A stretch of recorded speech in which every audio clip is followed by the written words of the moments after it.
চলতি বছর পবিত্র হজের খুতবা দেবেন সৌদি আরবের মক্কায় অবস্থিত পবিত্র মসজিদুল হারামের ইমাম ও খতিব ডক্টর মাহের আল মুয়াক্কিলি। আরাফা ময়দান অবস্থিত মসজিদে নামিরাহ থেকে হজের খুতবা দেবেন তিনি।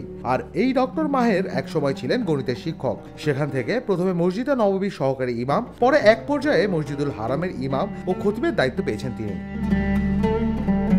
মসজিদুল হারামের পেজ ইনসাইড দ্য হারমাইনের তথ্য মতে 1969 সালের 7 জানুয়ারি পবিত্র মদিনায় জন্মগ্রহণ করেন ডক্টর মাহের। হিফজ শেষ করার পর মদিনার টিচার্স কলেজে ভর্তি হন তিনি। সেখান থেকে গণিতে উচ্চশিক্ষা অর্জনের পর একই বিষয়ে শিক্ষকতা শুরু করেন এই ইমাম।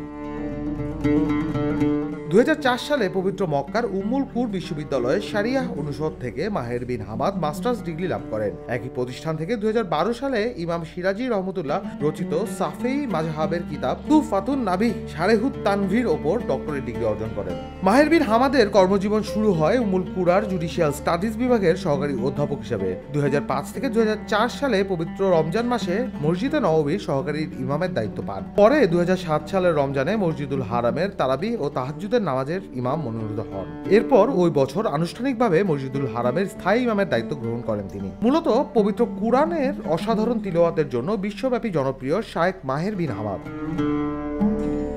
তিনি শেখ আব্দুল রেহমান আল সুদাইসির সঙ্গে প্রথম যৌথভাবে তারাবিতে নেতৃত্ব দেন। 2008 থেকে 2014 সাল পর্যন্ত তিনি শেখ আব্দুল্লাহ আওয়াদ আল জুহানির সঙ্গে তারাবি পড়ান। 2015 সালের রমজানে তিনি এবং শেখ সুদাইস নামাজের নেতৃত্ব দেন। এর পরের বছর 2016 সালে তিনি শেখ খালিদ আল ঘামাদি এবং শেখ আব্দুল্লাহ ওয়াদ আল জুহানির সঙ্গে তারাবিতে নেতৃত্ব দেন। পরে বাদশাহ সালমানের জারি করা এক রাজকীয় ডিক্রিতে শেখ মাহেরকে 2016 সালের রমজানে মসজিদ আল হারামের খতিব নিযুক্ত করা হয়। ওই বছরের 15 জুলাই মসজিদ আল হারামে তিনি প্রথম খুতবা প্রদান করেন। 2023 সালে শেখ মাহের মসজিদ আল নামিরাহতে ডেপুটি হজ খতিব নিযুক্ত হন। আর এবছর অর্থাৎ 2024 সালে মসজিদ আল নামিরাহতে আরাফাতের খুতবা দেওয়ার জন্য তাকে নিযুক্ত করা হয়েছে।